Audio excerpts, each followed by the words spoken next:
नमस्कार दोस्तों, स्वागत है, अभिनंदन है रुसलैंड में फैमिली यूट्यूब चैनल में। कैसे हैं, केम छो?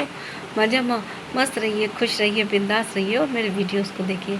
क्या है ना, बहुत दिन बाद हम आज आप वीडियो डाल रहे हैं आपको।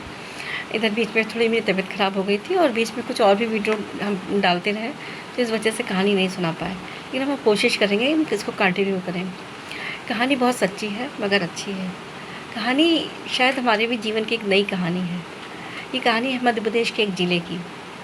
अभी तक आपने हमेशा सुना होगा कि लड़के वाले दहेज लेते हैं और लड़की वाले देते हैं, चाहे जैसे भी दें। लेकिन यहाँ पे कुछ उल्टा हो गया। एक लड़की थी गीता, अच्छी थी, पढ़ी लिखी, संस्कारी थी। उसके माँ बाप उसके लिए कई रिश्ते देखे, कम से कम 40-50 उन्होंने लड़के देखे, लेकिन कोई लड़का हो सकता है लड़की को ना पसंद करता हो, या लड़की कहीं पे लड़के को ना पसंद करती हो, कहीं पे कुंडली मैच नहीं करती थी, तो कहीं पे उनकी इतनी डिमांड हो जाती थी कि शायद वो अपनी मांग से हार जाते थे और अपने बैलेंस से हार जाते थे कि वो हम नहीं दे पाएंगे। ऐसे चलता रहा। 1 साल बीत गया, 2 साल बीत गया।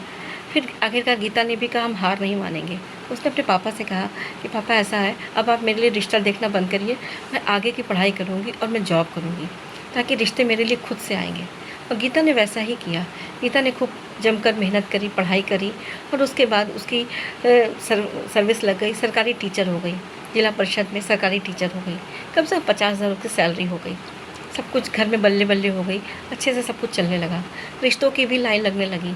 अब कभी गीता को रिश्ता नहीं पसंद आता तो कभी, अब यहाँ पे गीता की क्या डिमांड थी, गीता ने कहा जो लड़का मुझको 7 लाख रुपए देगा उससे मैं शादी करूँगी। खैर कि एक किसी ने बीच में पढ़ के उनकी शादी तय कराई। लेकिन यहाँ पे गीता की डिमांड थी कि 7 लाख रुपए मुझे खुद से मिलेंगे, जब मेरे हाथ में आएंगे तब मैं शादी करूँगी। एक लड़का आया, तो जब उसने देखा, गीता को पसंद कर लिया, तो गीता से कहा कि हाँ मैं तुम्हें पसंद करता हूँ। तो गीता ने कहा मेरी एक शर्त है कि मुझे पहले 7 लाख रुपए दो। तो उसने कहा हाँ 7 लाख रुपए तुम्हें हम दे दूँगा, लेकिन तुम क्यों मांग रही हो? तो गीता ने कहा नहीं, मेरे ऊपर मेरे पिताजी ने बहुत सारे पैसे खर्च किए हैं, तो मैं चाहती हूँ कि मुझे पैसे मिल जाएँ तब मैं शादी करूँगी। और मैं सरकारी टीचर हूँ, मेरे पास पैसों की कोई कमी नहीं है, मैं हर महीने आपको 50,000 रुपये कमा के दूँगी। लड़का भी ऐसे एक छोटी मोटी नौकरी करता था, लेकिन पैसे से संपन्न था, तो नौकरी पे उसने इतना ध्यान नहीं दिया।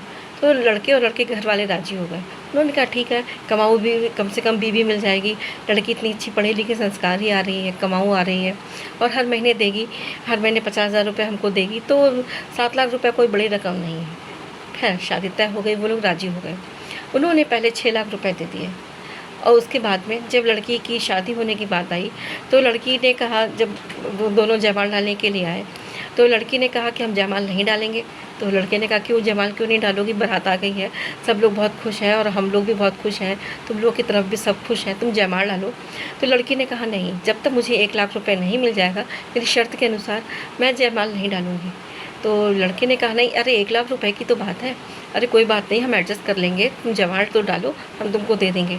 लड़की ने कहा नहीं, जब तक शर्त के अनुसार 1 लाख रुपए मेरे हाथ में नहीं आएंगे मैं जयमाल नहीं डालूँगी, बारात आपको वापस ले जानी है तो ले जाइए। इससे काफ़ी लोग परेशान भी हो गए, लोगों को बेइज्जती लगने लगी कि अरे यार बारात वापस जाएगी, कितनी बेइज्जती होगी। लड़के वाले भी कहने लगे मेरी भी बहुत बेइज्जती होगी। इधर लड़की के भी पिताजी ने कहा कि मेरी बहुत बेइज्जती हो जाएगी बेटा, ऐसा है तुम जयमाल डाल दो। तो गीता ने कहा नहीं पिताजी, जब तक मुझे पैसे नहीं मिलेंगे मैं जयमाल नहीं डालूँगी। खैर बात इतनी, जब चूँकि गाँव में शादी होती है ना तो काफ़ी ज़्यादा बात फैल जाती है, ये बात भी बिल्कुल आग की तरह फैल गई। लेकिन खैर जो लड़के के रिश्तेदार थे वो काफ़ी अच्छे थे, सुलझे हुए थे, संपन्न थे।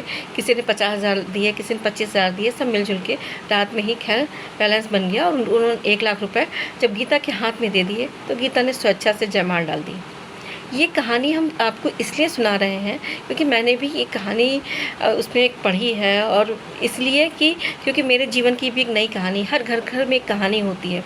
आज सोशल मीडिया इतना ज़्यादा एक्टिव हो गया है कि क्या होता है कुछ पता नहीं चलता है, लेकिन जो होता है वो कहीं कहीं पे जो लोग सोशल मीडिया के माध्यम से डालते हैं तो शायद जन जन तक बात फैलती है और फैलनी भी चाहिए, ताकि इससे हर लड़की हर लड़का अवेयर हो जाए कि दहेज मांगना और दहेज लेना बहुत बुरी चीज़ है।